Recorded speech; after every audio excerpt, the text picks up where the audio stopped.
In March 2011, Japan was struck by a triple disaster: a magnitude 9.0 earthquake, a devastating tsunami, and the catastrophic meltdown of the Fukushima Daiichi nuclear power plant. This calamity claimed over 18,000 lives and displaced tens of thousands more. Yet beyond the physical devastation and loss, another story emerged, one that defied logic and deepened the tragedy's mystique. As survivors began rebuilding their lives, reports of ghostly apparitions and inexplicable occurrences started to surface.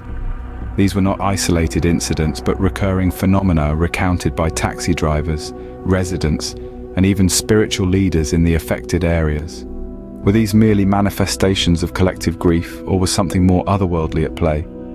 The earthquake on March 11, 2011, was one of the strongest ever recorded in Japan. It triggered a tsunami that unleashed walls of water up to 40 meters high, sweeping away entire towns. Among the hardest hit was the Tohoku region, where the combined forces of nature left thousands dead and countless others missing. The destruction was so sudden and overwhelming that many victims had no time to flee. In the weeks and months following the disaster, survivors began noticing strange occurrences in the affected areas. Taxi drivers in Ishinomaki, for example, reported picking up passengers who seemed disoriented, soaking wet, and eerily quiet. One driver recounted a woman dressed in wet clothing, who requested to be taken to a district destroyed by the tsunami. Upon arrival, the driver turned to find the back seat empty. Similar stories began to circulate, with drivers encountering passengers who mysteriously vanished mid-journey. These accounts were not limited to taxis. Residents spoke of shadowy figures wandering the ruins, often near sites of mass death. Some described hearing faint cries for help or seeing lights in abandoned homes where no electricity remained. These sightings were often accompanied by a chilling atmosphere, as if the very air carried the weight of the lost. For many, these phenomena were seen as the restless spirits of those who had perished. In Japanese culture, the souls of the dead are believed to linger if their deaths were sudden, or if proper funeral rites were not performed. The sheer scale of the disaster meant that countless bodies were never recovered, and many families were unable to perform the rituals that would ensure their loved ones' peaceful passing. This cultural context added another layer of poignancy to these sightings, making them deeply unsettling, yet profoundly human. While ghostly tales often dwell in the realm of folklore, the accounts from Fukushima are striking for their consistency and specificity. Among the most compelling are the reports from local taxi drivers, whose experiences have been documented extensively. Over the years, at least 7 drivers independently reported picking up ghostly passengers. One driver detailed a haunting encounter with a young man who asked to be taken to the Minamihama district, an area completely leveled by the tsunami. When the driver informed him that nothing remained there, the passenger replied softly, "Have I died?"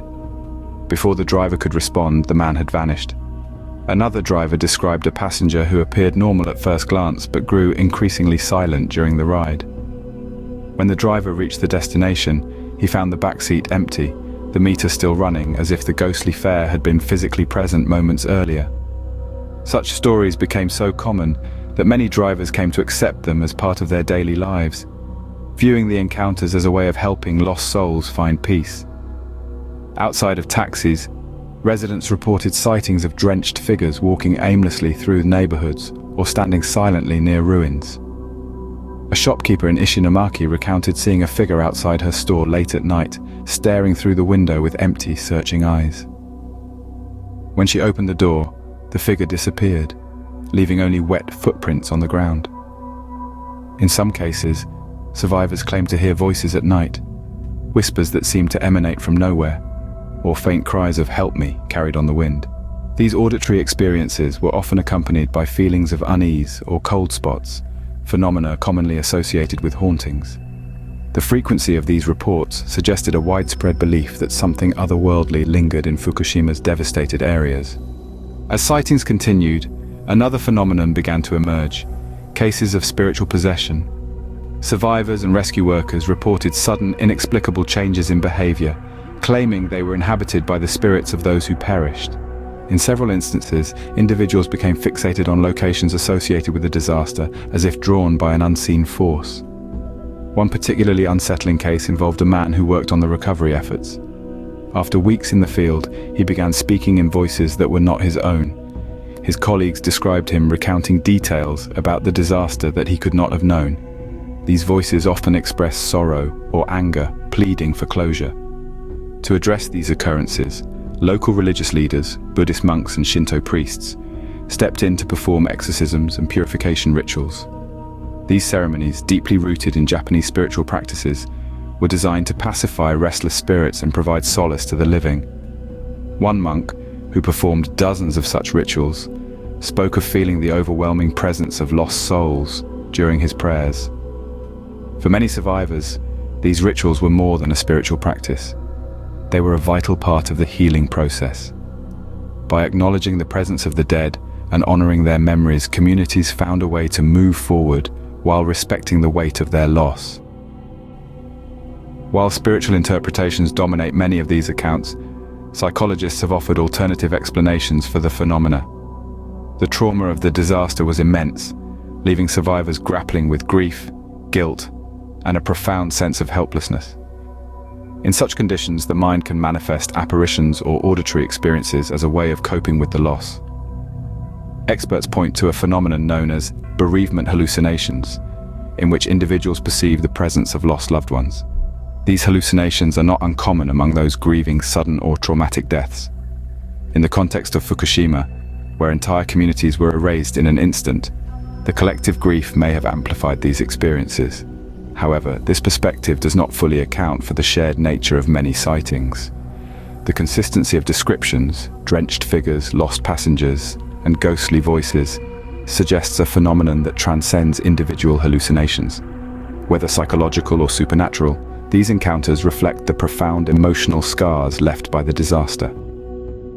Over a decade after the disaster, the affected areas remain a patchwork of recovery and desolation. Abandoned homes, schools and buildings stand as silent reminders of the lives lost. These spaces have become focal points for paranormal activity, with locals and visitors alike reporting unsettling encounters. One chilling photograph from an abandoned school in Fukushima shows a blurred figure in the hallway. The image, taken by an urban explorer, was quickly circulated online, with many claiming it to be evidence of lingering spirits. In another account, a former resident returned to her home to retrieve belongings left behind. She described feeling a sudden chill and hearing faint footsteps upstairs. Though she was alone, the sounds persisted, growing louder as if someone was following her. These abandoned places, steeped in tragedy, serve as haunting symbols of the disaster's enduring impact.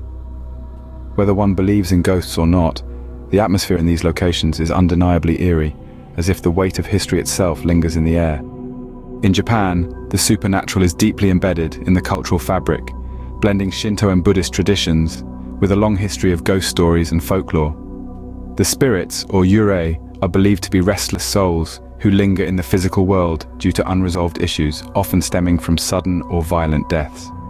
This cultural backdrop profoundly influences how people perceive and interpret paranormal events, particularly in times of collective trauma. In the case of Fukushima, the mass loss of life created a profound imbalance in the spiritual world. Families were unable to perform customary funeral rites for many victims, leaving spirits untethered to the afterlife. This belief is central to many reports of hauntings in the region. Survivors frequently describe encounters as interactions with lost souls, who are confused, searching for closure or guidance. Monks in affected areas have recounted seeing long lines of grieving families at temples, seeking help to pacify wandering spirits. These rituals, deeply rooted in Japanese spiritual practices, include offerings of food, water, and prayers to guide spirits toward peace. Such practices are not merely symbolic, they serve as a therapeutic means for survivors to channel their grief and to feel they are helping the deceased.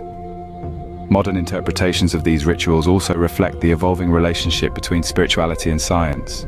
Some sociologists suggest that cultural frameworks like those in Japan provide a means to process shared trauma, giving communities a way to externalize and manage their sorrow.